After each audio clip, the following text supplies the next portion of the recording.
Hello and welcome to the Dive presented by Honda Season 5, Episode 29. 29! I only did that because Zale's not here and he likes it when the numbers are 29! I don't know how that got picked up, but is big for us. Phreak is back. Welcome, my friend. I'm here. It is me, David Phreak Turley. How's your week been, buddy? Well, you got the cast with me, so it's awesome. Cast with you, and then we got loss, win, and clash, and which is only fifth, sadly. And now I'm here with you again, so it's really short turnaround. Yeah, a bit of a roller coaster there for your week then. Phreak has been systematically giving everyone on the dive food poisoning so he can take our spot. That's me. I just Azale was this week. I guess I'm next week or something. Azale's not on vacation though. He's not sick this time. As far as you know, last time he was. I may have still given him food poisoning. It's really cruel to give someone food poisoning while they're on vacation. I got food poisoning on vacation actually most recently. Really? Yeah. It wasn't bad. I can barf my brains out for a night. Yeah. I've got connections. Yeah, like a delayed time release on it. It was like the middle of my trip. Well, here's the thing. Like, I learned this recently by looking at YouTube yesterday, and it must be true because a doctor said it. It's usually not the meal you just ate that gave you food poisoning. You usually think one extra meal back, and that's usually about the right timing because it takes you a while to like digest food. I thought it was lunch. I ate lunch. The lunch that I ate was like these little corn dogs, like little mini corn dogs. I would never do that to corn dogs. Corn dogs are a sacred food. I'm pretty sure they're sandwiches on a stick. I'm pretty sure they made me sick. So we got a Twitter question. Good start. From my friend Pockets over here. And Pockets was wondering that since the all-pro teams were released, and this is the first time in a very long time, I would say actually ever. I can't think of another time. I think it's, according to Reddit, it was the first time ever. I'm saying never ever. Wrong. So me plus Reddit is like, that's 100%. God has one This is zero the first one. This is the first time that we have had an all-pro team, first all-pro team consisting of 5 different teams, adding players to the roster. Yep. It's also interesting because every player from all-pro is just from those 5 teams.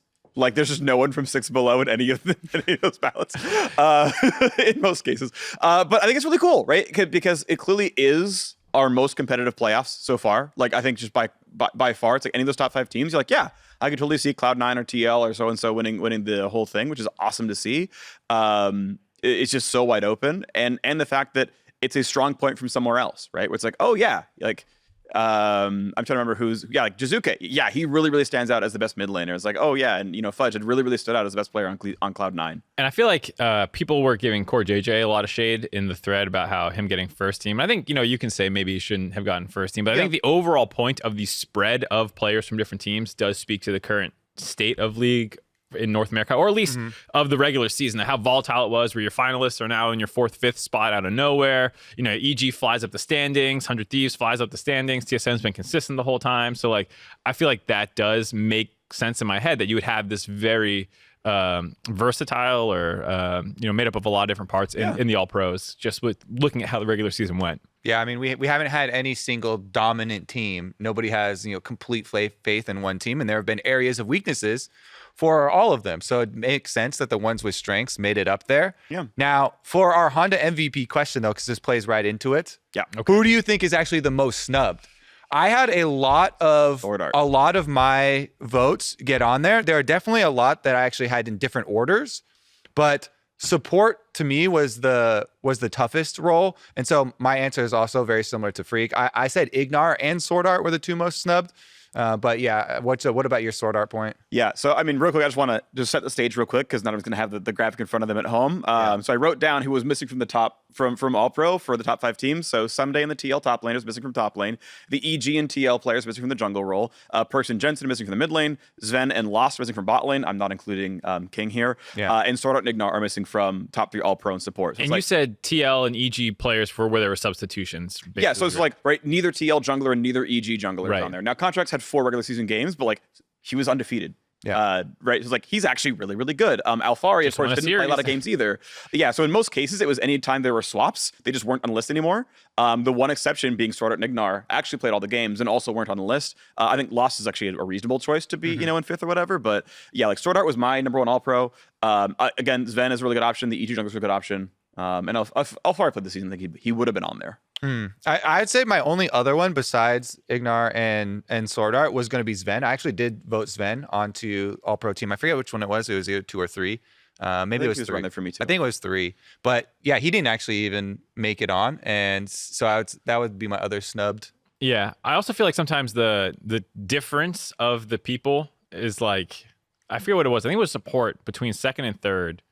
It was like super, super close. And I almost think that's sometimes more interesting to see than just who they are in the teams. But like, I think the support position was the one that was like by far the least on the list of the total points gotten of the first team. He's like, everyone else was like 100 plus, I'm pretty sure. And like, I think Core JJ had like 68. There's 67 for Core JJ. Second place, who he is 61, and then Vulcan was 57. So they're all around that mark. For context, though, the Spica for jungle got 127. Exactly. Yeah, that's what he literally got double. He got more than double. Yeah. So people who are like, oh my God, Core JJ got first All Pro. It's like, well, realistically, they're all within like a couple points of each other, and so like I do think sometimes that is a better way to look at it for me, at least when I'm like, okay, yeah, this guy won first place, but it was really close in the support position. Yeah. Yep. So who is your? Oh, Ignar, definitely. Ignar. Yeah. I feel like Ignar had a really good split. It was good. Yeah. I will actually chime in a negative point real quick. I think Danny was overrated. Yeah. But I would not put him as second best AD carry in the league. I think there's no way he's second best. Yeah, I think that's fair. I would say he's going to win Rookie of the Split or Rookie of the Year. He is my third vote for Rookie of the Year, by the way. Really? Yeah. You have okay. So you probably put a Blaze Olive, but then who's the other one? Can you guess? I would. Revenge? Oh no, there's someone obvious after Revenge. Like, Neo. Nope. Oh, Jenkins. Bob Yes. Jenkins. I put Jenkins in as well. Yeah, Jenkins, but it's because he didn't play as many games. I think that's why a lot of people didn't vote for Jenkins. But yeah, I also put Jenkins. Well, that's an interesting part about it too, because Blaze Olive played more. It's Rookie of the Year this time around, not Rookie of the Split. Blaze Olive played both, but the most of any. Summer wasn't exactly great. Not his fault necessarily. Yeah, spring was pretty rough. They only got 3 wins, but does that hurt his case that he played all year, or would it be better if he just showed up in summer like Danny and had this performance? I feel like it actually hurts him in a lot of voters' eyes that he and Golden Gardens kind of sucked in spring. Yeah, but yeah, my view basically was that like I think like Tactical overall had a better summer split specifically than Danny. So like that's second and third, by the way. Second and I think not even third for me in All Pro. But yeah, it's like Blaze Olive was very, very, very good. I think he was my number 1. He's my number 3 All Pro mid laner, by the way. I think he was just better than the other guys after PoE and Jizuke. Or Abadaga and Jizuke, I think was the list for me. So I put him over PoE. So that's interesting. Yeah, it's just like I just believe really highly in him. And okay, maybe that's kind of an XD, but like his champ pool is better. Like I understand that's not a popular opinion, right? But his champ pool is way better, for example, right? So it's defending that. I disagree on on his champ pool being way better. Okay. I think it's been over scrutinized as far as like taboo of putting PoE on melee champions and stuff like that. Okay. Maybe. Fine. Go ahead, Mark. I was just gonna say I voted PoE third as well, but I also think based off how the meta was, I mean they played a different style. And I mean I still think he played that style really well. I think like when you look at PoE and you see these, like for me statistically low 4%, low CSD and all these things, but then you look at the matchups that he's electing to play, it's like, all right, you're not really trying to win lane in most of these. Like you're Victor into Lucian, and you're gonna outscale the Lucian. Okay, I'm just gonna go to bat for PoE. No, I'm defending him here. I'm saying that like the stats that you would use to neg him to put him in a negative light, I'm saying like are largely explainable by this style that he's playing. Okay. A Blaze Olive, 25% win rate on Viego. He did have a 66% win rate on Lee Sin with the 3 Lee Sin games. And he actually had that one really good game where he had the he plays Tom impressive Kench. kick. The Tom Kench one. Okay, you actually get credit for early adaptation. He was one of the first I've never ones. seen PoE play Tom Kench, man. But he was playing it against Yasui, and Yasui literally inted that kill in mid, Akali going into the tower range. True. I saw an outplay. I don't know what you're talking about. That was a rage. That was a rage Akali second R. That's R2. You don't have to. There's no world where you have to do that. And everyone's like, "Oh my god, Ablaze is insane. He just solo killed this idiot at his tower." I'm like, yeah, because he just towered though for no reason. Tom Kench had great health on. Fair. I'll give you that. And so, anyways, I that was a little bit overrated, but it's not like, oh my god, Blaze has this way better champ pool that like plays these melees so much more successfully. Sure. Yeah. I mean, I think ultimately if the read really is, and this is certainly up for debate. And normally I'm anti the meta, but let's entertain it. The read I've seen from a lot of, very intelligent people, analysts and coaches in the scene is like, hey, the game really is very early game focused because one of the big causes is fight optimization is way better in this season, right? And if you go back and watch last year's Damwon, it's like, okay, well, Canyon and Showmaker with like Lucian mid are just like lane dominant and they snowball the game from early pressure. Then if you play it right, you can't come back from that. And TL versus Cloud9 is our recent example from playoffs where it's like, hey, take a dominant mid laner, take a early aggressive jungler, go win your top lane as well, and just like crush top side and then pay back the rest of your map afterwards, right? And we saw like River Shen from TL for the 4th game, for example.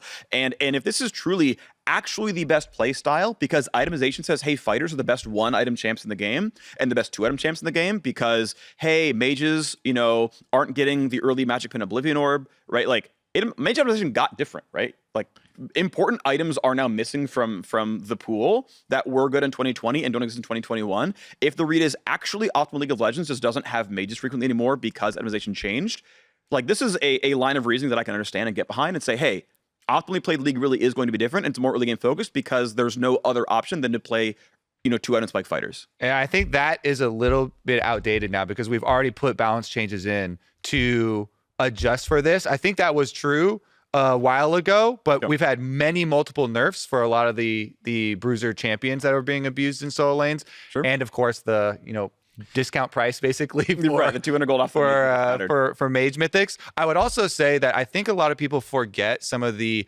PoE games where he does a very good job of countering a lot of plays. Some of the TSM wins were purely off of him, teleporting to side lanes or following roams or, securing them a lot of these mid-game plays in the side lanes. And so I just think it's an area that he does get a lot of criticism for, but he actually puts a lot of work in to help TSM in those areas. And that's one of the reasons they ended with the most overall wins, because there were a lot of those one-off games. I think the meta angle, which I'm sure we'll dive into a lot more after TL flipped their play style. I definitely have a lot of strong thoughts on that. But for me, in the All-Pro vote, that didn't factor into it that much for when I was debating between the two of them. It's actually that Blaze Olive just like was a good laner. He actually won lane frequently. He actually led the league in kills for mid laners. I'm pretty sure if I'm reading this right. Like he, it's just, things that you're surprised to see, like, oh, he's number 1, 2 with PoE and DPM. And like, he's not playing just control mages in the mid to late game that crap out damage. And he's got really proactive numbers in the early game about kills and assists at 15 and stuff where PoE's at the bottom. Like if I didn't vote for him, but I actually thought there was a really strong case and it didn't hinge at all for me on, well, PoE doesn't play meta. I think straight up, he had a really good split for Blaze Olive, and I'm really excited for him in the future, but too little too late for me, man. Yeah. So using gold difference at 10 for mid laners, Blaze Olive is third behind Zuzuke in perks. And tends to hold on pretty well. Kill share is highest of all mid laners, even when he's playing things like Tahm Kench and whatnot. So yeah, like there are good things to point out and be like, yeah, this guy's really good. He's actually blind picked more often than every other mid laner. Have we just convinced ourselves that Blaze Olive is the most snubbed? Blaze Olive is, I'm just going to say, he was third in All-Pro, and he might have gotten exactly one All-Pro vote. I'm just like looking at stats for him, by the way. Yeah, he has the lowest counter pick percent of all mid laners. So they blind for him, and he still has the third best laning stats. What do you mean he was third in All-Pro? He was my third in All-Pro. And probably is the only point he got from All-Pro. No, I think he must. Maybe someone else has points in there. I'm just saying. He's the most snubbed. I've talked to myself. I think he's great. I'm glad we're around on my side. Anyway, I wanted to bring that up. Great echo chamber we have here for convincing you of that. Thanks, Mark. As far as, because I know this topic always comes up, the coaching staff award. That's always tough. A lot of people have trended towards abstaining from the vote because there isn't as much information. If Azale was here, I'd call. Now, I also have started to lean more and more towards that, though there are some things that you always still, point to. And I think that, Evil Geniuses and the climb that they made was definitely deserving.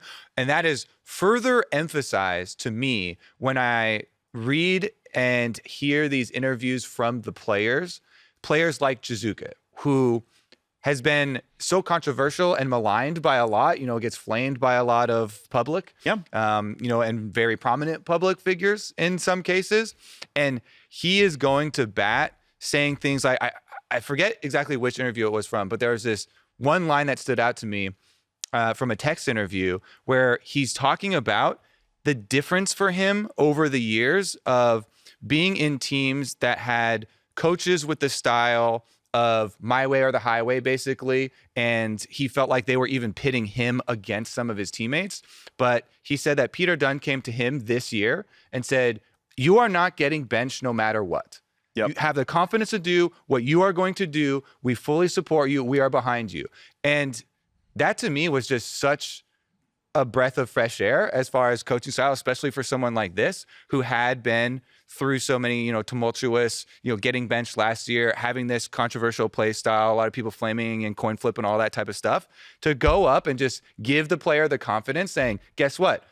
We're all behind you. We're literally not going to bench you no matter what. Yeah, I thought that was a really cool strategy, and it has paid off so well. So I really think they deserve credit for that.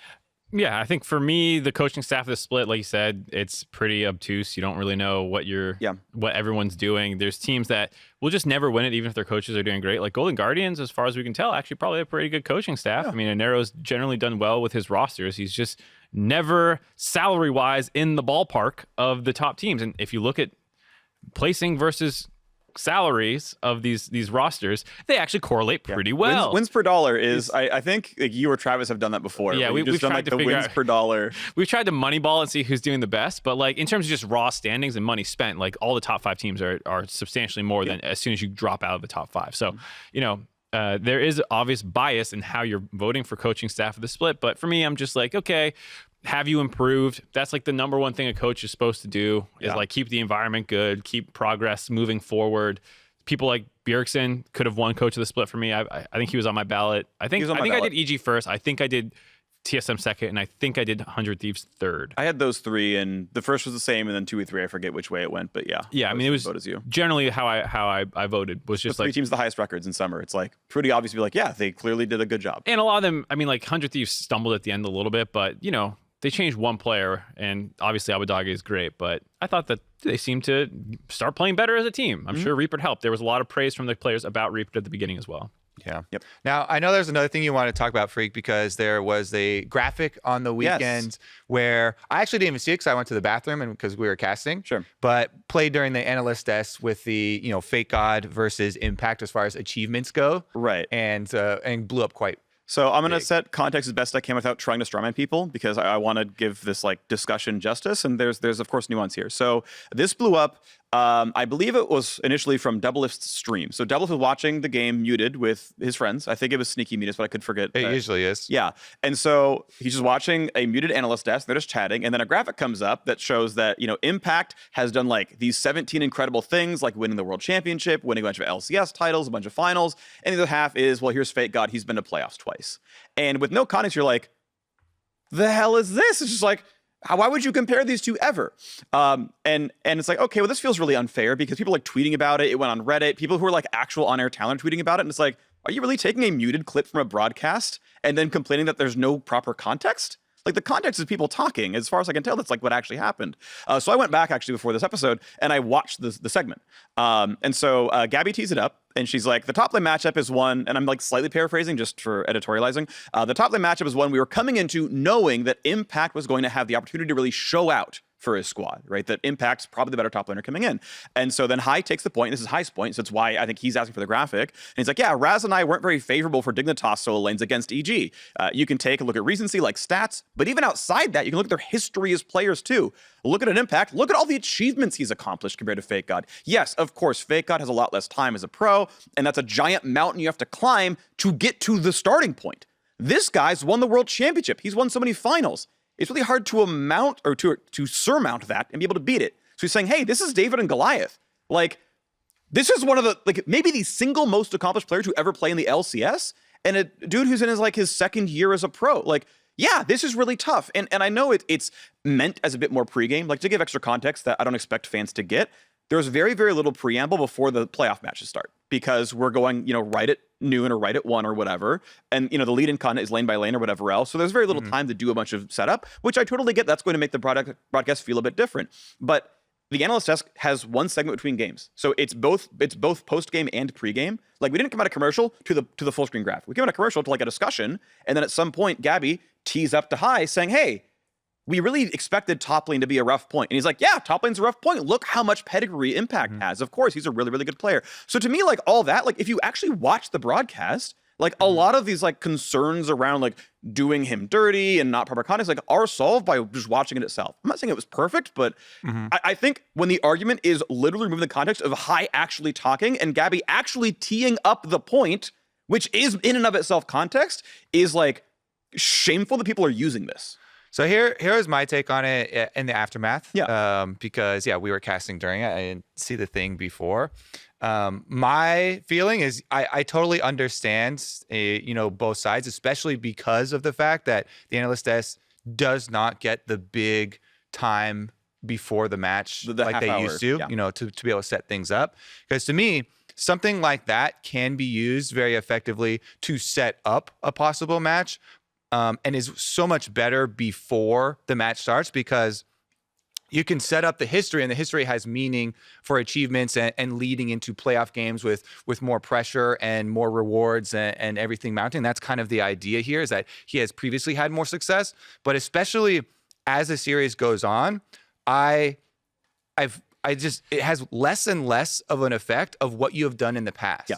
And to me, it is all about what you do right now. And the point of something like this would be to set up, before the game starts, the possible excitement of, oh, what if FakeGod has a really big performance in this series? Or what if, these things can go down?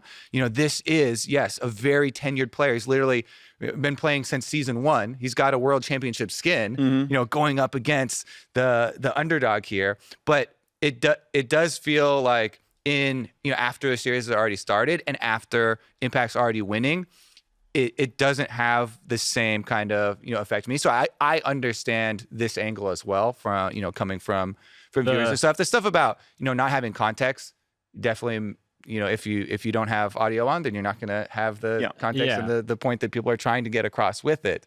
Go ahead. Just as far as the placement. So that's the problem that you get into a little bit right now. Is I saw a couple people, pros and GMs and stuff, saying, well, it should be in the pregame, and it's like there is no pregame. So that is just not a solution. You can't recommend that. People haven't watched the show in the last month and a half. We haven't had pre-shows since week 5, I'm pretty sure, around then. So that's not an option. The problem you run into is never talk about narrative beats that generally go better before pre-show at this point. Because that's kind of what you're suggesting. If you say, hey, it doesn't fit here as well. Well, yeah, it doesn't fit as well. But the question you have to ask is, should we just not cover him at all then? Because it is a very relevant point when you're looking at Dig or soon to be Golden Guardians and some of these other teams going up against the Goliaths is, hey, plays all of his perks. To me, it's the, because you are moving it, maybe I feel like the value actually does drop off enough that it's not worth doing now, because so much of it is about. I'm just saying it's debatable, but that's what you're losing if you start removing these kinds of things. Is you'll get rid of most season and career narratives by focusing on what has happened this series so far, because there's no longer a point at the start of the game to set context. So you have to weave the context in, and you can debate if it could have done better. Maybe I'm making the case that is probably the sacrifice, that probably should be made here, because especially for me, I'm always more focused on what are these players doing right now? What is going on in the game right now? What have you done for me lately? Instead of the long histories that have come into it, because those are important in setting the expectations for the series and like explaining your predictions or something like that, right? And you can have all this stuff to go back on, but probably in that instance, maybe examine exactly what happened that Impact did in the top lane versus FakeGod, or what possible changes or choices could have made. What I would say as well is we have 4 matchups this week, 4 matchups in the next week. None of them are getting intros, and I don't think you can take that approach honestly and cut out all context because it is relevant. You can say we got to find better ways to do it, but you can't, I don't think, do service to a lot of these matchups by not saying, like what the history is. Like at some point, Perks is in lower bracket. already, we're going to have to talk about that on the AD, and it's going to be a little weird to bring it up in a series that's actively ongoing. Post-game one. Hey, remember this time that Perks won MSI? Yeah. After he, like, you know, beat a Blaze Olive in lane? Yeah. And we have to set context for, like, hey, you're in the lower bracket now. Like, yeah. I totally see your point, right? And I mean, thinking about, you know, things like Worlds Prep and whatnot as well, it's like, yeah, the storylines get more and more focused the further you go on in a thing. Yeah. But, yeah, to Mark's point, it's like there is a solve here. And I can also zoom out slightly to move the topic a little bit, which is, you know, does this mean like LCS playoffs cannot be formatted the way they are? Because right now it's like we have things like lane by lane or next level or masterminds. And it's like this is the 30-minute content that leads into okay, it's noon or it's okay, it's 1, and now the broadcast begins. And I mean, we got so many complaints earlier in the year, right? Where it's like, why are games starting it at 1:12? Yeah, it's like, well, because we want a pregame. I don't want a pregame. I want champs like the 12. It's like, okay, fine. And by the way, everyone like loves next level and masterminds replay files. Like I don't want that cut for some pregame. So it's like stuff has to fit somewhere. And I don't think anything is ever a perfect solution. But like I don't want masterminds getting any shorter. I think that show's great. I don't want next level getting shorter. That show's great. I don't want to delay champs like 15 minutes because I think games should start close to on the hour. So it's like, well, then at some point we talk about Rookie of Blazala versus like 7x titleist MSI champion Perks. World's finalist. Somewhere that has to be, right? Somewhere that's got to show up. And that's sometimes post-game 1. And because it's still a relevant story. Yeah, and especially if it is if it's a long series, sometimes people will draw on the experience factor, you know, as the series is going on. And so that can be something that you can draw on, especially, you know, if you're getting a game 4, if you're if you're looking at a 3-0 handshake, when are you going to work it in? You know, that was pretty. It's worse after 2-0. Yeah, it gets worse after 2-0. That's the thing you're facing. I think that's probably what a lot of people viewing are feeling, you know, where this is coming from is that it's like, because they already feel it going this way and they're like, whoa, don't kick him, you know? Yeah, you're right. He's already because down. they already see it happening. So that's why I see that. Yeah, I see that. To Phreak's point, that's why the context matters about listening to the clip. And I wonder how many people really did or just saw it from the co-stream. The Reddit clips on there and the Twitter threads. It raised another comment that a lot of people started echoing as well, which is one that I definitely don't agree with, which is that, like, you know, you need to make all your graphics now friendly for muted viewing. No. And that makes very bland and generic graphics generally. And the one that I referenced is something that I think I was happy to talk about earlier in the year was a comparison of PoE's champion pool, to go back to this a little bit, against Bjergsen and win rates and just general quantity of games played on these champions. Yep. And if you just looked at the graphics without hearing me talk, you would have thought that I was just comparing Bjergsen winning more to PoE, which was not the point at all. It was just about play style of these players. But because you see the numbers and you see, oh, well, Bjergsen wins 65% of the time, PoE wins 53%. Maybe Mark's saying PoE sucks. And it's like, no. And that's listen. like, you know, attention. Yeah, if you listen, you'll hear what I'm saying. And if you don't, you might think these are a little out, you might be confused, and that's fine. But like, you want me not to talk about this kind of stuff or make more watered down assets? I think it is worth talking about because co-streams are a new environment and stuff, but I don't think you should build your stuff with the idea that no one's going to listen to it. Yeah. Because then you're going to have really, really just like bland things that you're putting in there. I definitely agree with that. I have a related point because I think it's a fun topic. I know we're diving into this a lot, but it's interesting because it's a fun We're discussion. broadcasters. We're talking about broadcasting. Right. What do you know? It's literally our expertise. The idea is, by the way, graphics are a supporting element of the main broadcast. They are almost never self-sufficient. Right? They are almost never the entire thing. So by definition, when you remove audio, when you remove context, like I'll use the top lane tier list from the middle of Spring Split as an example, where I had Fudge at 2nd and most people had him at like 9th. And it's just like, wow, Phreak is stupid. I'm like, how many people who saw the screenshot of the tier list watched the segment of me explaining what I liked about Fudge and what he was doing well, which was being an excellent weak side player. In this new world of very big co-streamers that do not have the audio on, Maybe there's a middle ground of being very careful when using just full screen graphics and literally having the person. So even if it's muted, I can see that Phreak is walking in front of his list or something, or like pointing or doing something, just to remind. Right. But then you're like, oh, okay, well, our full screen graphics are off the table. I think something now? streamers can probably relate to a lot is getting clip chimp.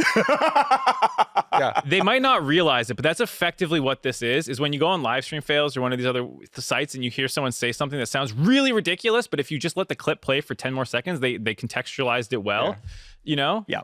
That's kind of what this is you're getting your clip chimping us. And, it is what it is. It happens. And you can't like just totally try to dodge it completely because it's going to keep happening. And it is what it is. And you explain yourself. Well, here's and you move another on. title then. Okay. And like Phreak, you can add on again. You Okay. got one more? It's a minor redirect because it's another thing that's in broadcast. So when we do Worlds, there's the idea of there's the central feed and there's the regional feeds.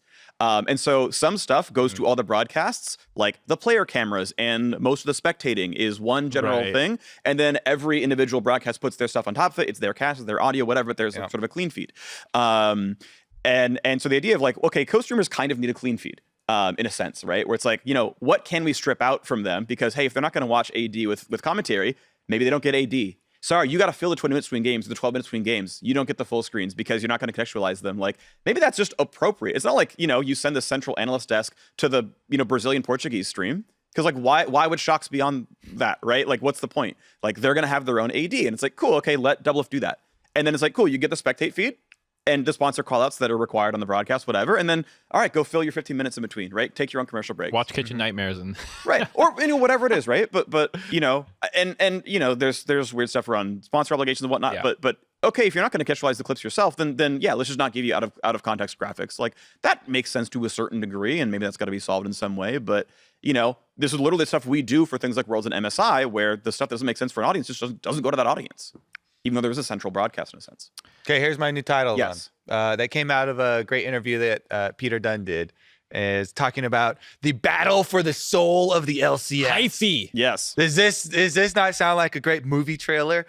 Da-na-na, season 11, baby. We're battling for the soul of the LCS. And it really took off. To me, speaking from the perspective of someone who's been in the LCS since the very beginning, has seen all the evolution. And if you didn't know the context, he was talking about the battle between basically more proactive and early game focus gameplay and aggressive gameplay rather than waiting and scaling the old like team fight, just have stronger laners and scale into late game, which has happened a lot throughout the history of the LCS. We have some of our most successful teams have been able to do that style, and that delineates some of these teams where you see it pop up in the records when we talk about the teams that are the bouncers or the line or something like that, where they beat all the teams below them and then they struggle at the very peak. Mm-hmm. That has been something where sometimes we'll send teams off to Worlds or some international competition, and they've been able to so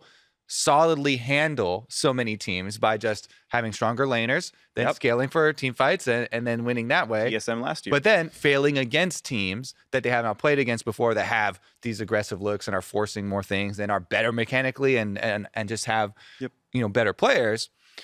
I would say I fully embrace this conversation, but also, this is not the beginning of the battle for the LCS's soul or something like that. This battle has been going on for years and years and years. We literally, at the beginning of last year, before Team Liquid went to Worlds, were all of them stating, this is our whole game plan. CoreJJ and Tactical were playing all these in-houses and they were coming into LCS like, we're going to 2v2 kill bottom lanes. They were at minute 3. in lane. And they did. And they were like, constantly.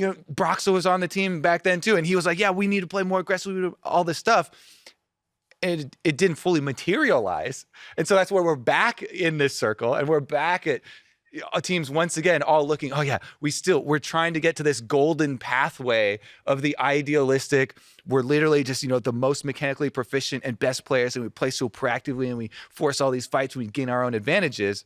That is always the dream. That is always the goal, I feel like, for peak League of Legends. Peak League of Legends is never the, we're just better, we'll just scale, we have stronger lanes type of thing. But that is a consistent style that teams will fall back on when they're just trying to have good records for, regional play or something like that, or, there's some break point that they need to hit. We even saw it in the Team Liquid series when they went up 2-0, like, you know what? All right, we're going to coast this next one. Draft a full team fight, not super aggressive. Yep. Then they dropped it like, okay, well. back to Renekton and Jace. Yeah. Yep. Yeah, a lot of thoughts on this one. One, about TL becoming more proactive just in that series. Obviously, huge part of why they won it, I would argue, if you look back at they were literally just playing way better. Oh, yeah, they were. Yeah, but I mean, Jensen on Lee Sin was something that looked like an experiment in the middle of the season. And then, That's why you experiment. That's why you practice it. Yeah. And so, I mean, that last game or the third game that they lost, Santorum was on the desk and he's like, we just lost track Thresh. I don't know why we didn't pick Thresh. they just trolled the draft a little bit on that one. What's also interesting too about the proactivity point is that, like, I don't think people who just watch North America realize exactly what Peter Dunn's saying, who's much more internationally experienced. I talked about this on Hotline League last week about TSM's proactivity, because he was one of the teams he kind of was throwing this shade at about being, fighting for the soul. And people were like, TSM's proactive, Huni plays aggressive, Speak is all over the map. And like, we're not saying they're not proactive at all. But if you look at their combined kills per minute, they are 0.71 at the end of the regular season. That was 9th place in the LCS, only faster than CLG, who can't get kills. And then when you start looking globally, they would have been the slowest in the LEC, I'm pretty sure. I'm pretty sure they would have been the slowest in the LPL as well. And the only region that they're in the same realm as is LCK, which is a notoriously slow region. And so I think when Peter's talking about this kind of stuff and when people are talking about this, they're not saying domestically or whatnot. It's just that, like, when you go internationally, teams are going to scrap the hell out of you. That game that happened with just all the supports mid in that TL series is like, crazy stuff happens. And if you're just used to playing this slow controlled style, you're going to get hit by these curveballs. And one of the little tidbits too that I thought, because he tried to follow up and add more context with a bunch of tweets, which is hard because of the limited text, and it's not everyone sees them. But he also kind of accepted the earlier premise I was talking about, that if because of all this experience with the rest of the teams in the league, that you have stronger laners and you are the better team, that is a perfectly fine way to win games, is to go against, this battle for the soul. But his aim was towards creating upsets in international play and reaching higher than you've ever been before. So if you're trying to break through a roof, if you're trying to beat teams that are better or insanely mechanically gifted and going to do this type of stuff, then you want to create more decision points. You want to create more variables, because the less variables, then the better team is just going to win. So you want to create as many extra ones as you can. And I mean, even to his own point, he's like, maybe we're worse than TSM and TL and the teams that he was listing. He's like, we might not even make Worlds still, and he was just saying more like he just wants to push them to be more proactive, more aggressive, and like you said, being willing to take bigger risks. So fun extra stat. So you use combined kills per minute. I'm just looking at total kills across the summer split. TSM is also last place across all playoff teams. So like even Immortals and Golden Guardians, who won like about 6 fewer games each, still get more kills than their average game. And people are always like, well, they're just playing cleaner, or like they play control mages that don't want a scrappy early game. And it's like, yeah, we understand that. That's kind of the point, is that is their style, is this way. And so if you play really clean games, you might only need 10 kills to close out the game. But that's a very different style than the team that's going to take 20 fights. And they won exactly as many games as Evil Geniuses, who, have like 20% more kills than them. So it's like, well, both styles got the exact same results in summer. We'll see how it goes in playoffs if they meet in the next round or so. But yeah. I'm a fan of the more aggressive teams anyway. All right, boys. Well, we've got 4 playoff series this weekend. Yes. A full 4 sets. So let's get right into it. Welcome everyone who skipped over the graphic and broadcast section and joined us for the LCS talk. You should go watch it though. It's good. Let's start off just day by day, shall we? Yes. Immortals versus Dignitas right off of the bat. This one in the regular season, they were 2-1. So it was actually quite close. And as far as total summer record, they were also only off by 1. So I'm pretty excited for this matchup. Yeah, I mean, even with Dignitas, it's starting off with a little bit bumpy loss. I mean, EG's pretty good. They were, like you said, tied for first place in terms of summer split record. So that's a tough matchup. And I think Immortals to me is such a hard team to pin down, because if you like break up their season into like different chunks, it's like, oh my God, they're one of the best teams in summer through the first 3 weeks. And then the middle weeks happen. It's like, oh my God, they haven't won a game. And then the end happens again and they're 500-ish. And they're, even when you watch their games, their players are hit or miss. Destiny and Raze are sometimes like clapping super hard or getting clapped super hard. And it makes this series hard to predict for me, because I think Immortals, when they're playing well, looks better than Dignitas, but I would say Dignitas is generally actually kind of consistent. Like I feel like that ever since they stabilized with Acadian after the swap and some of the stuff that happened with the mid laner, ever since, like week 6 or 7, they've looked like the 6th place team. I was going to add some context, because for the 2-1 regular season record, the one Dignitas win was with the original squad with Dardoch and Saligo in there before those swaps happened. You're right, it's doomed. Immortals 3-0. My biggest takeaway, though, from the Dignitas loss to Evil Geniuses was actually, holy shit, Acadian is popping off. Yeah. He was playing extremely well, both just individually, but also to exactly what the team comp needs, exactly what the game plan is there. His Gragas games, he was facilitating extremely well for the team. He was AP threat. Yeah, I think he got the last hit and stole 1 kill from Draven later in the game when they were already, fairly far down. But that was like the one small blip on the radar. I thought he was playing extremely well, and the bottom lane definitely had some decent looks throughout the series as well. It's just coming into this, it does beg the question as far as these solo lane matchups. These ones are much more manageable than the Evil Genius solo lane matchups. So that's why I think this series is going to be so much more exciting. Yeah, I mean, it's certainly a lot closer, but I still favor, I would say, most of Immortals against Dignitas. Like, if you look at the individual teams' records, for example, if you just look across summer, okay, Immortals only win 1 more game across summer split than Dignitas did. But there's always the asterisk with Dignitas' record was like, well, a lot of those games were back when Drotic was still playing. Like, they still had, they picked up where they left off in spring, and we're still like a top 6 team. And then their off swaps happen. Drotic gets cut from the team, and Yasui comes in. Yasui is like definitively, it feels like the weakest mid laner of every team in playoffs. He's like lowest in damage per minute. He's among the highest in death share. He has the worst laning stats. Like, he's gonna get there, but he's not there yet, right? I don't think he's a playoff level mid. Whereas Insanity, again, he's not in my all-pro ballot or anything, but like he's a reasonable mid laner. Like, I want to see Insanity next season. Like, I think he's pretty good. I think he'll keep growing. So like, I think it's still a mid diff.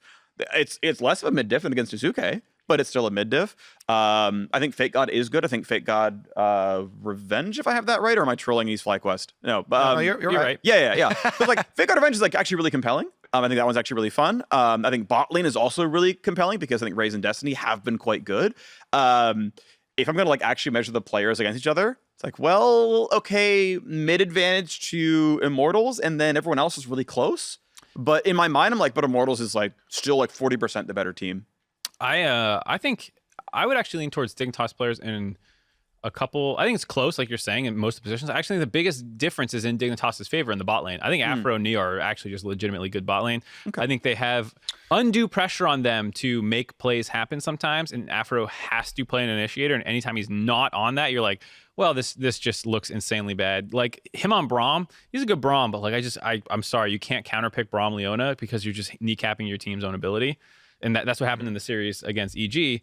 They also have really bad drafts sometimes. Like, the all physical damage draft was, and I think it was game 3 or game 4, game 3, the Kindred game. Yeah, the Kindred game. Kindred mid, yeah. Meant as a Lucian counter, I believe. Yeah, so I don't know. I feel like Dig has the bot lane in their favor, but I'm also just really concerned about it. That was really interesting to me because the Immortals bottom lane, I feel like is one of the most feast or famine bottom lanes that we have. They have had literal record-setting pop-off bottom lane games where they win the entire game for the team. Yes, they're not consistent, and they've also had a lot of weak point games and have lost several of the games. But that makes it very exciting to me, and that's why I wouldn't, feel confident for a series of being like, oh yeah, for sure it's going to be generic bottom lane dominance there for Dignitas, because I'm always excited about teams that are willing to pick, Draven lanes, and teams that, go when when he's on with his hook champions, can secure them a game as well. So it definitely is a point of contest. I actually was most curious though. Do you guys think that the added best of 5 actually gave Dignitas an advantage because they're higher seed, so they get to start in the upper bracket. They get to play best of 5.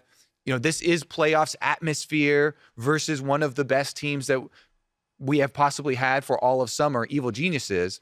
Because in the aftermath, Acadian had an interview and he was talking about, we need to work on this. We, our communication, our game plan going in was not cohesive. I feel like that is something that having the extra best of 5 and playoff scenario and getting everybody in that mentality, in that mindset, in that atmosphere actually does help a lot and might hinder Immortals as far as getting a start in the series. So, yeah, you can get warmed up a little bit more, but I honestly do value that a lot as far as working out some of the kinks while you're rolling through a best of 5 series. I mean, sounds like Acadian thought the same thing as well. There's an interview the day after that was on Reddit that he said, and this is the quote. So I could, yes, I was referenced. Yeah. So I don't know. I mean, I think it depends on the team. If you're a team that thought you had a good game plan, blew up, and now everyone's freaking out and it feels like you're on fire, that first series probably didn't help that much because you weren't winning it anyways. But if you're able to learn and have takeaways, then and it could be one of those cases where you think it's blown up and you think everything's on fire, but it's just because you played exactly. You played one of the best teams in the league. Yeah, it's like, do you take it as, hey, we beat EG once? Actually, it's better than we thought, right? Like, hey, if we could beat EG once, like, we can clap these idiots. It's funny because I talked to especially some of the coaches last year at Worlds, and they were talking about how demoralizing it was to scrim some of the top teams especially when you get further into the tournament and the team is like, do we want to actually schedule our scrim versus Dom 1 the day before we're about to play our elimination matches and just get slammed so hard that everyone's just demoralized and they just think they suck now? No, it's just, so a couple of the coaches were literally telling you like they have this strategy of like, all right, we're going to schedule some softball scrims versus like X Academy team of the region, or I forget what it was, but one of them even literally had them just go play flex queue and just like smash on some flex queue games. And I was like, yeah, we're so good. I've told this story before, but in 2015 summer finals, MSG, we swapped our scrims. And it was kind of a scummy thing to do, but we swapped our scrims from warming up CLG to warming up TSM, because if TSM won, we got a free ride to Worlds. And so we scrimmed TSM. We were like, what do you want us to play? Like, what do you think they're going to play? We want to help be as good of a partner as we can. We play what they want us to play. They give us our draft. We shit on them so hard. I'm pretty sure they were tilted for the actual finals because it was, 2 hours before they played. They wanted to get warmed up. Yeah. So there's definitely told your players to softball them. Yeah. We were trolling. We were like, we don't care. We already won our third place match against Tip or whatever it was at the time. So yeah, we were playing free. We were playing loose, and we just crapped all over TSM, and then they lost the finals in 3-0. So yeah, maybe playing EG was not great for Dignitas' mental. It's an interesting debate. That's why I kind of posed the question to you guys, because I think it really depends. I theoretically think that it is better, but if there's a mentality, there is a lot to be said for positive attitude and just having confidence. Yeah, to me, it's like I don't realistically expect like my match against EG to be indicative of my match against FlyQuest, or sorry, against Immortals. So like that's one I can brush off for the course of time. I think it is situational, it's case by case, which I think you already agree with. But it's like, hey, if you think you have stuff to fix, and so you come in working on that, you're like, okay, we think we got there, and you play the match, you're like, none of that worked. Like none of the stuff we thought we practiced worked out. It's like, okay, so do we keep going? Does it make me pivot? Because you have at least some more information to know, like, do we pivot practice in a different direction for the next week?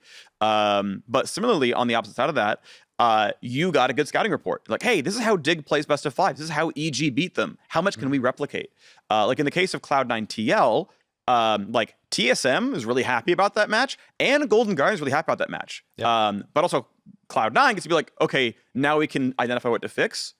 But it didn't help them against TL, right? But, in a week's time, they can shore things up. But Golden Guardian's like, oh, cool, we got a playbook. TSM's like, oh, now we know what TL looks like. They look different than regular season. So it really depends on what the teams do, right? TL looking very different. TSM really cares about that because now that match can look, they can prep better. So it is really case by case to me. Dignitas 3-1. Immortals 3-1. Yeah. I think Immortals drafts are better, and I like their champ pools generally, but I don't know. I had Cloud9 3-1. I was wrong there. I got Cloud9 too. I got that one wrong. I became a really big Acadian fanboy, but Xerxes good. Xerxes is very good. Xerxes is very good. I think I might actually be swayed over to the Immortals camp. Get out! I didn't want you anyways. I want you though, Coach. It kind of is. Also weighted by the extra data gathering that you're talking about versus Dignitas, because, they did show, especially I feel like the Gragas was so big and being pushed that far, there not a lot of surprises left, I feel like, whereas Immortals, they can have so much stuff ready, and with the flexibility of those players. I'm not going to go 3-1 though. I'm going to go 3-2 down the middle. Coward. Down the middle. Banger series, baby. Go all 5. Silver Scrapes. Great. Next one we got lined up though for Saturday, or for for Friday. The other one got deleted. Golden Guardians Cloud9. Golden Guardians versus Cloud9 should still be an uphill battle for Golden Guardians, regardless of the water being sprayed across the table right now. You want to see if we short circuit in a second here? Oh, this is going to be exciting. No, we won't, because it's on the other side of it. Great. Fine. Anyways, The Licorice Revenge Tour. I saw you messing with the green cap for a little bit, and I saw that was unbottled, and in my uncapped, and in my head I was like, I wonder if he's gonna knock that over at some point. And we need the Mark thought bubbles popping up. when you were talking one time, you were fiddling with it, and I wasn't listening to anything you were saying. I was just watching you fiddle. Honestly, because when you sometimes when someone talks for a long time, you're starting to zone out. We should actually fill in thought bubbles for the other members when we have like the 2-shot like this. Yeah. It's just like, Yeah, I'm anytime it's you two, I'm off camera, so actually you don't even know what I'm doing. Phreak's playing TFT. Yeah. Oh, I got my Hellions online. Yeah. I'm pretty sure it's still. back to Golden Guardians though, they got a lot of data because Cloud9, they also showed the Talia, which was very unexpected. Not a lot of people using that. We talked about we are super excited because it has had a good win rate for a while and can still be picked with things with point and click CC, but they got pushed to the brink and they lost. So you get the worst side of both factors we were talking about before. Yeah, you're a little bit demoralized and your opponent got more information on you and you don't feel like you worked any winning solutions out for your problems. Still, though, it's Cloud9 versus Golden I mean, Guardians. that's kind of where I'm landing, whereas, like, you have a whole week, too. If this was, like, you played in old tournament formats where, like, someone can just watch what you did and try and instantly copy.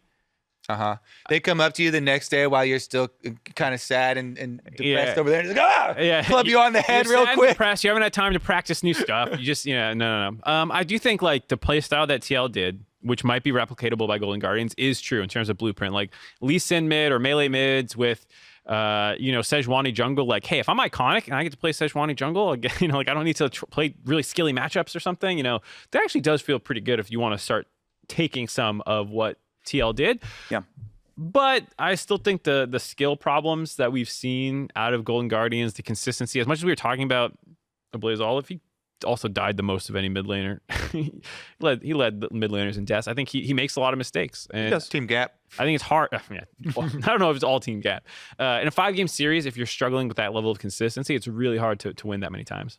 I will chime in to say, so I'm gonna chime in. Weird. Who would have thought? He's a good player, obviously. But I'm gonna. So we'll use data, and I'm gonna be very lofty about it.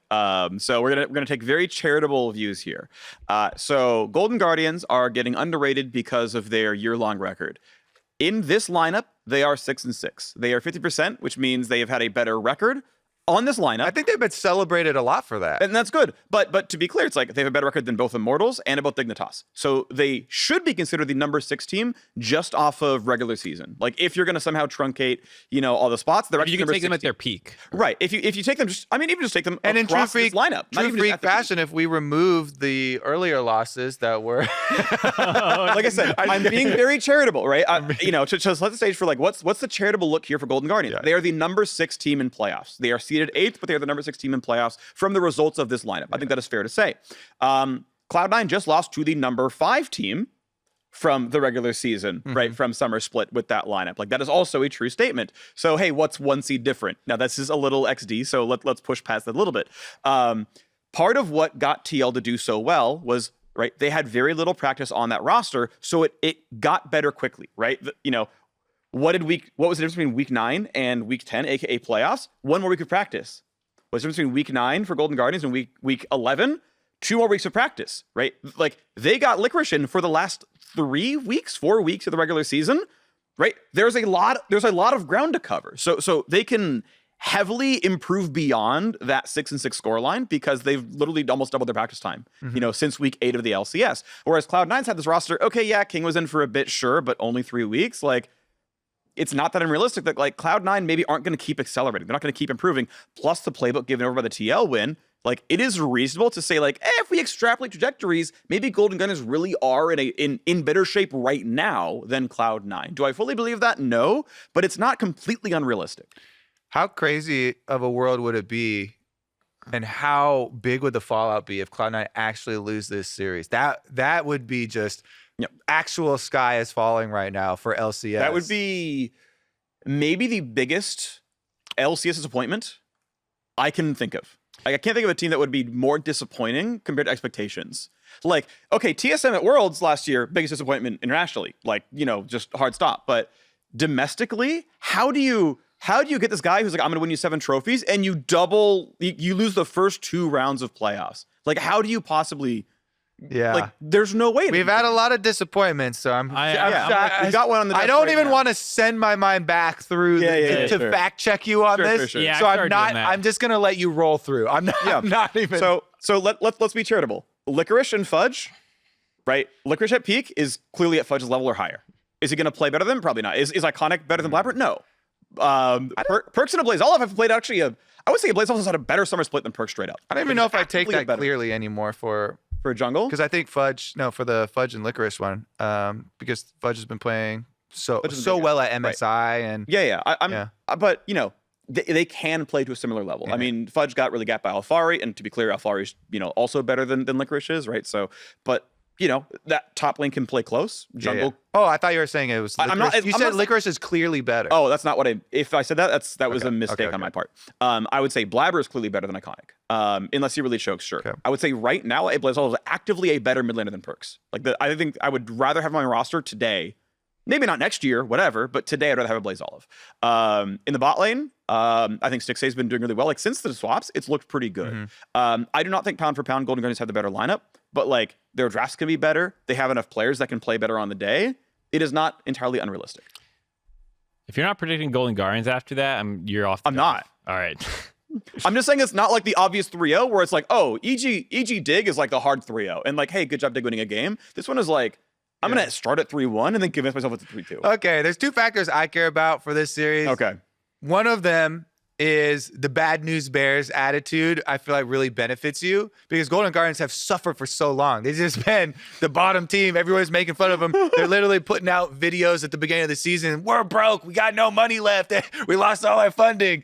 We have all these players signed at minimum, and it's the land of opportunity that actually has had the fairy tale story start to come to fruition. As you mentioned, the summer split record with this lineup, and the improvements have been real. So, and we get this from talking to the players as far as the actual attitude of them, of we got nothing to lose, so reach for the stars type of thing. I feel like that attitude does go a long way. Plus, I just like reality television, so like the Licorice versus Cloud9, vengeance match type of thing. If he would be the one to cause the biggest fallout and tack on another nail of this curse kind of superstitious, cloud that is kind of building around spring versus summer for this team, like that. That would just be so much story. LCS is like, we know drama, okay? I think C9 are going to win. I feel like same. Yeah, they had some issues. I think TL played really well. I think the Viego priority didn't actually help them that much. They started dropping it throughout the series, and I think the star looked better once they didn't try to hard force that champion, which is one of the best first picks right now in the meta. A lot of teams are first picking Viego. I mean, they're banning the power picks like Xin and other stuff. Yeah. And then you just first pick Viego. Yeah. And that's happened a lot. So I don't think it actually looked good for them. And that's why I think one of the big missteps was still flexing it to lane. Yeah. Especially in seeing the Syndra. And that was one of our biggest question marks that we talked about when we were getting into this game. We're like, okay, they're still doing it. Yeah, we're like, they need an AP threat here, so they're going to get something from the mid lane. And then they're like, no. We're getting it from the jungle with Diana, and the Viego's going mid into a hard matchup. Okay. Yeah. And it's not like, teams don't know Diana exists. Like, you saw TL through the ban phase left up the like second most popular jungler because they're like, yeah, go ahead and play Viego mid. Like, we truly don't care. Take it. Yes. Like, we just think Viego's like only a jungler is what I could see from that draft, right? Yeah. So I think a lot of the issues that I saw, I had a lot of issues with C9's drafts, minus that 1/3 game where I think TL just trolled and forgot Thresh even existed because they thought it was going to be perma ban the whole series. And so I actually feel relatively confident about them. They're still not in great shape. If you ask me if they're going to make Worlds, no. But Golden Guardians, I think, are going to struggle. Yeah, I have a lot of confidence still in Cloud9. One of the biggest things from that series with Team Liquid is Team Liquid just played so well. They were executing incredibly crisp plays very early on in the game and seamlessly following those up with mid-game transitions and being able to flex to different objectives. Like, I decided it was very well prepped and planned out by this team. And then to have that level of execution too, I wasn't surprised that Cloud9 kind of got bowled over. But to Mark's point, yeah, I have a lot of faith in this team to, at least bounce back a bit here during through the lower brackets. So 3-1, I'm saying 3-0 Cloud9. 3-1 Cloud9. I won't go to 3-2, but I wouldn't be. I mean, I'd be a little shocked, but. All right. Saturday, baby. 100 Thieves EG. Two of the organizations that have been battling ever since we changed the LCS format and brought in, 100 Thieves coming in as this new brand and Evil Geniuses, or apparel brand, and Evil Geniuses coming in as the evil trash talkers. Yeah. They're just trying to crack through the old, success stories and history of the LCS of always having the same teams winning. This is the season that they're actually doing it. Yeah. So I'm super excited to see, which one can actually come out on top. 100 Thieves cool. started out summer so strong, but Evil Geniuses seems now like they're having much more success. Of all the teams that are favored to win the LCS, the other three all have titles. They all have at least 4, actually, right? TLC 9, TSM have 8. Something stupid. I'd say these are and these guys are both at 0. Yeah, these are, besides the success stories Team Liquid from franchising, these are like the franchising wow cards or whatever, the success stories that are. And it's cool to see, right? They've done a really good job, both of them, at putting together really good rosters. Sure, I think the 100 Thieves scouting was pretty easy. Just grab the Golden Gunners from last year and then get a good mid laner for the summer split, and then here we are. But like, okay, cool. You don't. You spent for a good set of players with synergy. You kept your top laner from before, and you're ready to go. EG, obviously, split over split, huge upgrade. Like, they're just looking very, very good. Obviously, Danny coming in is certainly meaningful. He's a great team fighter, and that helped kind of round out the team for the late game.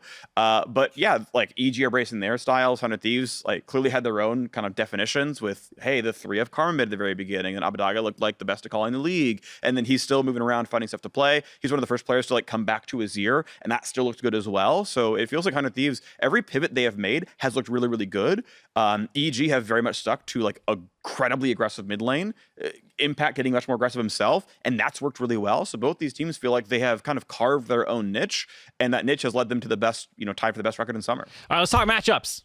Bot lane's gonna get slammed. All right, 100 Thieves. Yes. They're gonna for lane destroy. phase, 100 Thieves bottom lane is gonna rip them up. Yeah, I mean, so the thing I'll say is their bot lane has not looked as dominant as it has historically, in air quotes, because it's only been a year with FBI Huhi, but they don't look as crazy dominant as they have.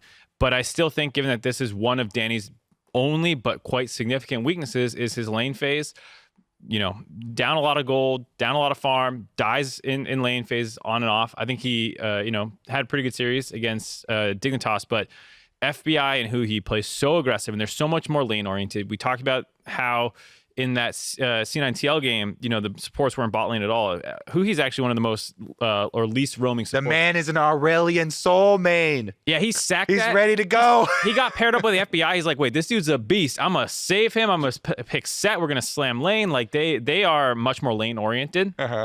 And I think that actually works well, I think, into some of EG's playstyle about wanting to unlock Ignore to run around the map, and Danny can go sit on an island. But it's a lot harder if you're getting perma pushed in. I was curious what direction you're going to go. I thought you were going to go a direction of oh yeah, he's an Aurelian Soul main. He's roam heavy. No, he's not. He's not. Him and FBI sit in lane and slap your face. Yeah, but I don't feel like it precludes them from using that strategy. There are a lot of times where I'm not saying you are. Who he does roam. I'm not saying I'm just saying that his generally how they play is and how they've dominant. had so much success, which is why they have so much statistical backing for playing that way. Right. You definitely should. It's one of, if not their greatest strength. Yes, now they've brought in Abadaga. Him plus Closer have, I think, made each other better. People that are promoting Closer so much recently, I think he benefited so much this split from that synergy and from the change in the team overall, because previously it's not like he was this superstar jungler that was being held down by the team. I think he was also previously performing or performing poorly, and has gotten legitimately better to the state that has got 100 Thieves up, like you're saying, to the top of the league, battling where they are here with Evil Geniuses. Yeah, I'm tunneled still specifically a little bit on bot lane. To talk about it, FBI has a 31% first blood rate, so he's killer assist on first blood in 30% of the games. That is the highest of any AD carry in the upper bracket still. Right, of any team who's actually doing well, okay, sure, they got to buy into there, but like he's past the other three up there. In terms of like golden XP difference at 10, Danny is dead last of all playoff AD carries. Like he just gets behind down there, and some of that is you could say, oh well, it's because the other Ignore roams out, but like he's down 10 CSD. That's the highest. He's down the most gold. He's down the most experience. Like he's not even just like leeching a lane 1v2 where he's getting some XP. He's just like set behind, and his team fighting's great. He's making that happen. The rest of EG obviously do well, but to add some more credence to like bot lane's gonna get slammed. Bot lane's gonna get slammed. FBI got 122 votes for first place AD carry all pro LCS team. Danny did get second place all LCS team. However, he got 58. So that is, again, that's another less than half of the points, because so many people have agreed on FBI and the success that. Yeah, I think there's no bigger gap in the league than the number 1 to number 2 position in any position other than AD carry. Even if we're talking about, Danny isn't the second best, maybe he's the second best. Yeah. From mid laners to tactical to whoever. Yeah, but like in any position, like okay, Impact and Fudge, pretty damn close. Alfari's in there. Mid lane, okay, Jizuke or Abadaga, pretty close. Supports, close. AD carry is just a landslide in FBI's favor right now in the current landscape. Sven and his peak, Sven at the time, other people could contest FBI, but right now he's the dude in the bot lane.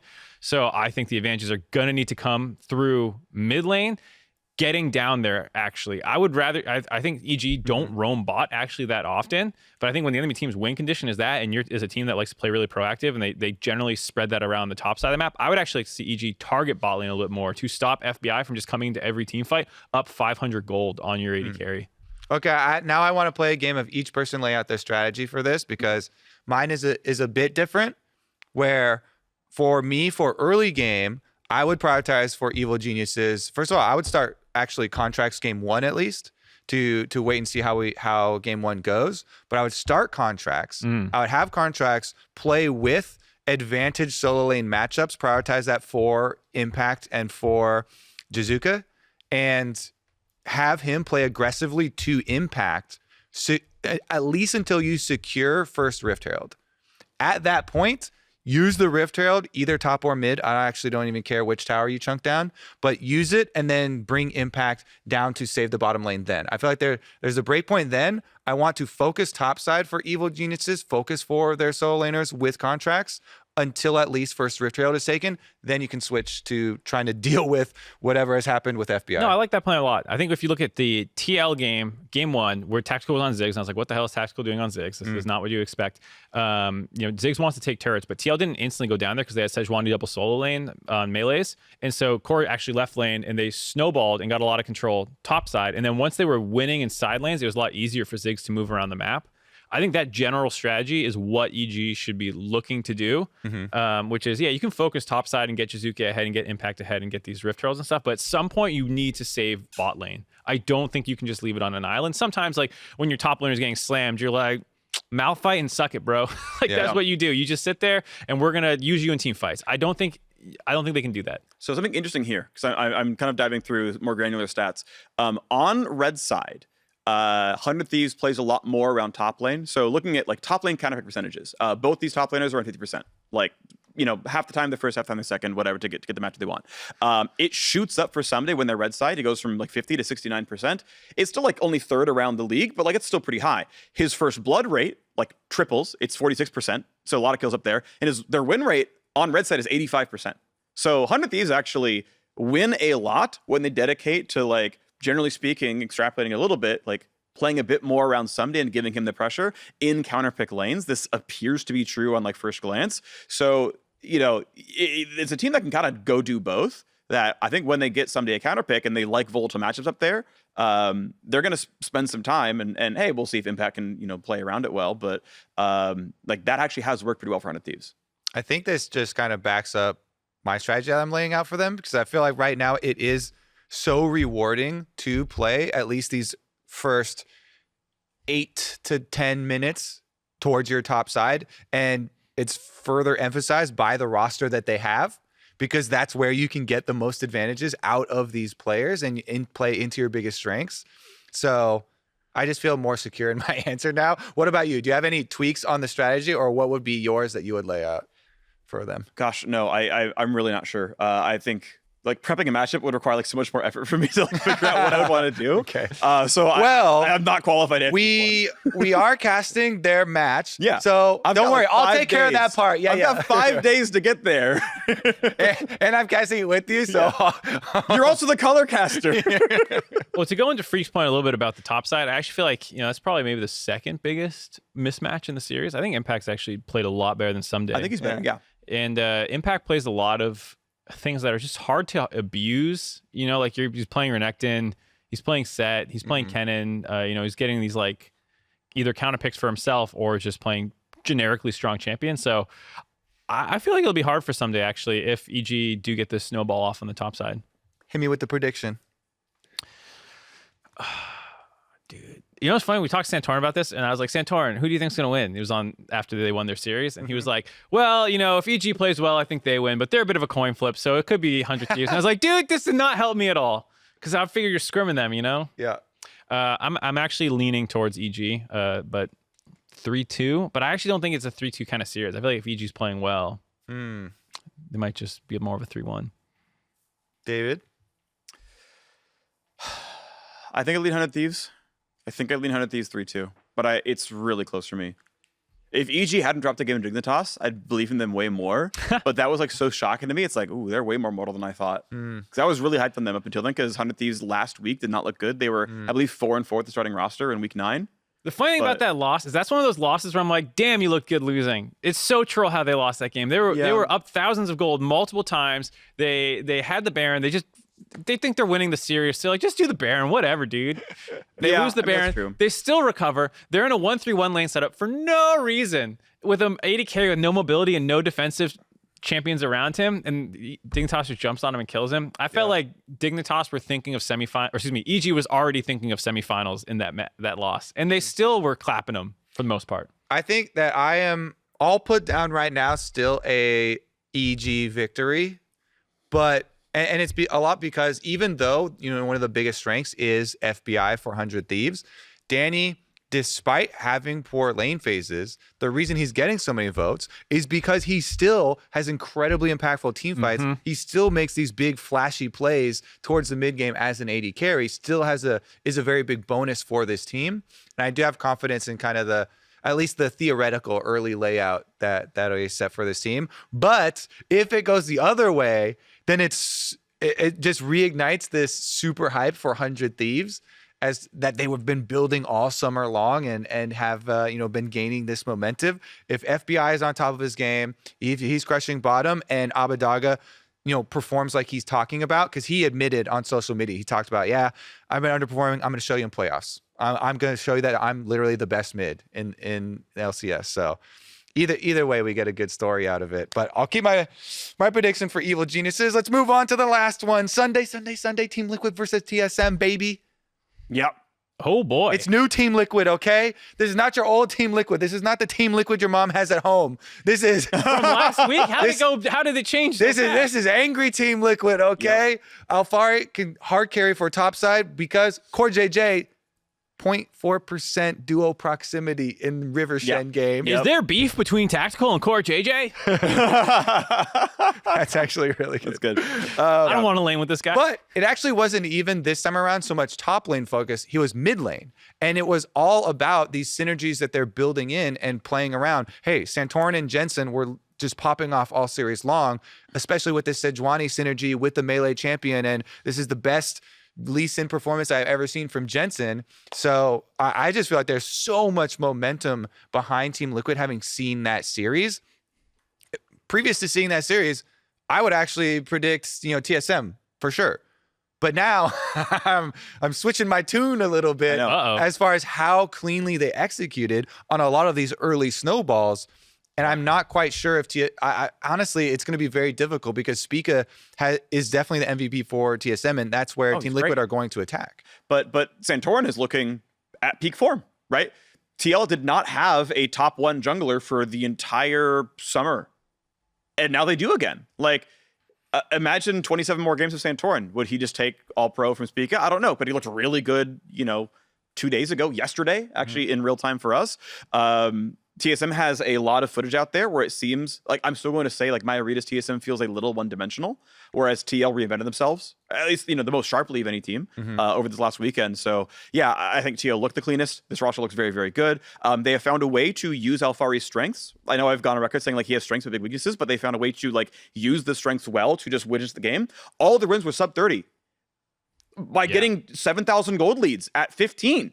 Like, cool. You don't need great late game shot calling at that point to just, like, close those games out of that point when you're slamming that hard. So, I mean, we'll see if TSM can keep up against the early pressure, but it just looks so good. Yeah, I think TL sounded like they said we had a crisis after the last weekend and that how they approached that C9 game, and they didn't like it, and they did as much as they could to overcorrect. And I think you saw a more selfless Alfari than usual. Like, he felt faster on his TPs this weekend. It felt like if his team called for him, it seemed like there was a faster response. And I think that helped with this snowball that you're talking about, where the leads were spread around better.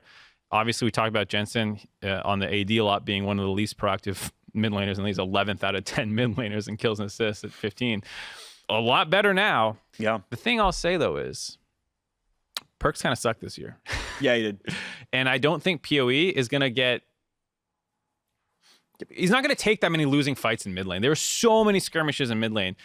And TSM don't want to do this. Like, what does this look like for TL if the enemy team is actually opting out of these situations and not contesting you quite as hard? If you're not auto-losing mid, which was the case in 3 out of the 4 games, if you're not auto-losing mid, all your top dives are way harder. You don't if you don't get a first blood as well.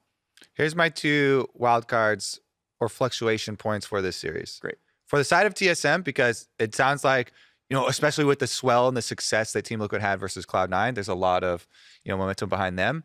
For TSM, I think one of the greatest strengths that is not talked about, because everybody talks about Spica, and that's valid. You can count on him. I'm on board with that. That's going to be big. But to your versatility point, they have actually had so much versatility just in Huni. They have played Nocturne top to the point where people are banning it even after it got turbo nerfed in lane and dropped down 5% win rate basically as a laning champion. He still was effectively using it to the point that people were banning it against him. They went split push. His Jace, very effective as well. So he has had these Mundo early adaption, looks as far as playing frontline, playing tank for them. Also split push for Jace. All these different Huni quirks can, to me, be a fluctuation point for TSM, because I think that is one thing that they have got a lot of wins throughout, just scattered kind of throughout the season, that I would actually credit to some of those changes to him. On the side of Team Liquid, though, man, do I like the way Tactical is looking. This man is gonna demand Ziggs bans now. And that versatility on top of, he was already performing extremely well with these skill shot AD carries like Varus, where he's pumping out highest damage in the game, plus landing them at key times for actual kills. Yeah. So I just think with Tactical performing so well and showing this look of, oh my God, all we need is Ziggs, and we can do this super early game, snowbally comp, and then just execute all towers and move through. Plus, he was okay to literally play solo by himself in bottom lane. It does so much. Like, that pick lets him play magic damage weak side bot lane. Like, you're not going to dive his Ziggs because he's going to have wave control. If you leave to go Herald, he takes 2 plates for it. So, feel free to let him alone. And you can play AD top, AD jungle, AD mid, because you have a mage who's going to scale and get, it's actually the perfect pick. He hadn't played Ziggs the entire time all year long. Brings it out twice. Both of them look very good. He seemed like he practiced it very well. Yeah, he looked good in team fights. Yeah. And if Tactical is playing the peak level, by the way, he has 11 solo kills this year, which is absurd for an AD carry, by the way, but he's 11 solo kills. The man will... if he's playing on form, we'll find those individual ones to go pop off and, literally solo kill someone. So cool stuff. I also think it's interesting where I wonder how much of the TL game plan for this weekend was in response to who they were playing. I'd say 90%. Right. Cold even was talking about it. It's go look at those games and you'll see where we came up with the plan. We figured it out. We watched Perks all year. I feel like with tactical being pretty good at laning and being very aggressive. I wonder if they go for a more bot lane focused approach. Like if you're targeting a weak point on the map for TSM, it's lost and Sword Art, right? So like I wonder if they say screw the Ziggs pick, because as great as it looked, that doesn't really get you advantages in matchups. Yeah. So I wonder if they would flip it around, because but then you need more out of Alfari. I think that what might be their downfall if they decide to do that. I'm not saying they play slower necessarily, but I just mean like what they're playing. I get your angle, and I also see the reason that might actually lead them to that.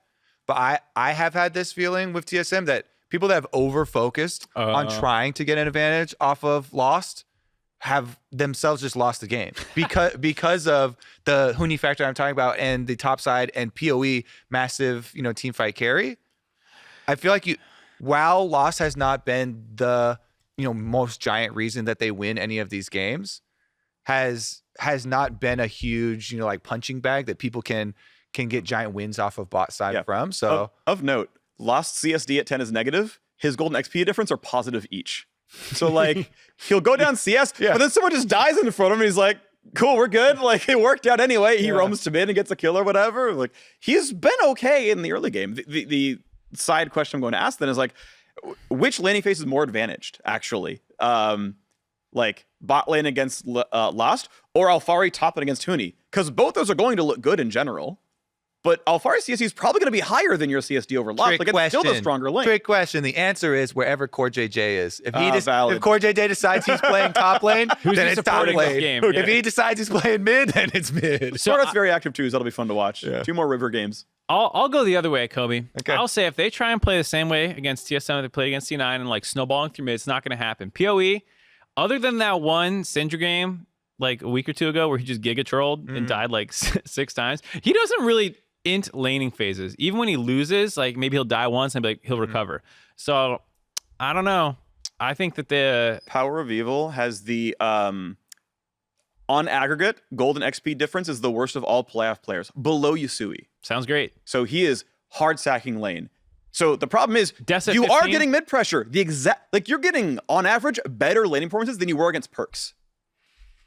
So it's going to look even more stark for the early game pressure. Huni probably maybe lanes a bit better than Fudge. Physically, he has been. Fudge has been good late game, but it's still Alfari. He's still winning that lane. And you're looking even better when this dude's bringing in Victor. Like, I'll see level 14. Well, I'll see when your Nexus dies. So like if it plays to TL heights, you are like, this exact same comp, exact same strategy works. 21 deaths at 15 versus 10 through the same amount of games. Perks led the league in deaths at 15 amongst mid laners. So my point is that you scrap a ton mid to force the kills and explode the game open versus like, well, PoE wave cleared and like and passed some waves up, which I feel like it's a different Yeah. In like game 1 and 2 or like 1 and 3 or something like that. We saw Santorin come mid and that had worked well to get Jensen kills. But the other ones were like Jensen just pushed and went top. It's like, cool, PoE wave cleared second. That's all they want. Like, that's fine. That's still the TL game plan. So through that lens, narrow as it is, the exact same game plan works. We'll see what they do. All right, predictions. Boom, boom. 3-2 TL. 3-2 TSM. 3-1 TL. Man, you guys thought C9 was good? You guys were impressed. No, I thought TL was You guys bad. were impressed I that thought TL TL was beat bad. C9. No, they got better. Yeah. C9 was almost a 500 record. Like I said, before that series, before this last weekend, I would have predicted TSM. Yeah, same. They won me over. On either team that went through. Yeah, Team Liquid won me over. But TL leveled up, it felt like. All right, that is going to wrap it up for this episode of The Dive. Thank you again, Honda, for making it happen.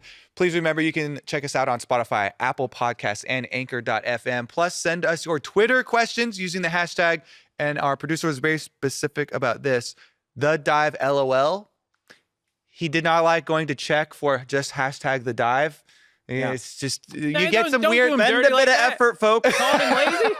Don't do that. Especially with the Olympics, sometimes you get some random dive stuff going on. That was a great there. hashtag The Dive by I really like hashtag The Dive by, I don't know any of the divers. That's why I went with the country. And finally, give us your own takes over on Anchor, and we might just react to it here on The Dive. The second round of the LCS playoffs kicks off this Thursday. Remember, we have 4 days of playoffs. Immortals versus Dignitas at 3 p.m. There you go. Don't miss it. Phreak's going to be there. Mark's going to be there. I'll be watching. I'll be there. Good. Live I don't this or think I'm that. working Actually, Thursday, live but- this or that Thursday, first thing. Great. Masterminds. Another day. Yeah, one of the days. Yep. I don't know which Next one. level also. The analyst desk. Some casts. MarkZ yawning. So much content. So much content.